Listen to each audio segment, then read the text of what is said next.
ગાંધીનગરના રાજકારણમાં કોળી સમાજના આક્રોશને પગલે ગરમાવો જોવા મળી રહ્યો છે। જાણીતા લોક સાહિત્યકાર માયાભાઈ આહિરના પુત્ર જયરાજ આહિર દ્વારા કોળી સમાજના આગેવાન નવનીત બાલધિયા પર કરવામાં આવેલા હુમલાનો મામલો હવે છેક મુખ્યમંત્રી સુધી પહોંચ્યો હતો। ન્યાયની માંગ સાથે કોળી સમાજના મોટા ગજાના નેતાઓ અને આગેવાનો મુખ્યમંત્રી ભૂપેન્દ્ર પટેલને રજૂઆત કરી હતી।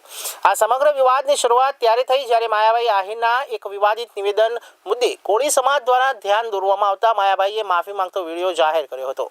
જોકે પિતાએ માંગેલી માફી તેમના પુત્ર જયરાજ આહિરને મંજૂર ન હોય તેમ ઉશ્કેરાઈને તેણે પોતાના સાગરીતો સાથે મળીને કોળી સમાજના આગેવાન અને સરપંચ નવનીત બાલધિયા પર 29 ડિસેમ્બરે હિંસક હુમલો કર્યો હતો।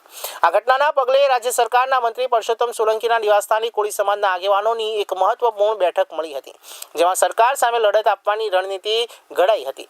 આ ઘટનામાં પોલીસની ઢીલી નીતિને લઈને પણ ગંભીર સવાલો ઉઠ્યા હતા। કોળી સમાજના કદાવર નેતા અને ભાજપના ધારાસભ્ય હીરાભાઈ સોલંકીએ આ મામલે મેદાને આવીને સરકારને ખુલ્લી ચીમકી આપી હતી। હીરાભાઈના આક્રમક વલણને જોતા રાજ્ય સરકાર પણ હરકતમાં આવી હતી અને જે તે વિસ્તારના પીઆઈની તાત્કાલિક અસરથી બદલી કરી દેવાઈ હતી। તેમ છતાં સમાજનો આક્રોશ શાંત નથી થયો।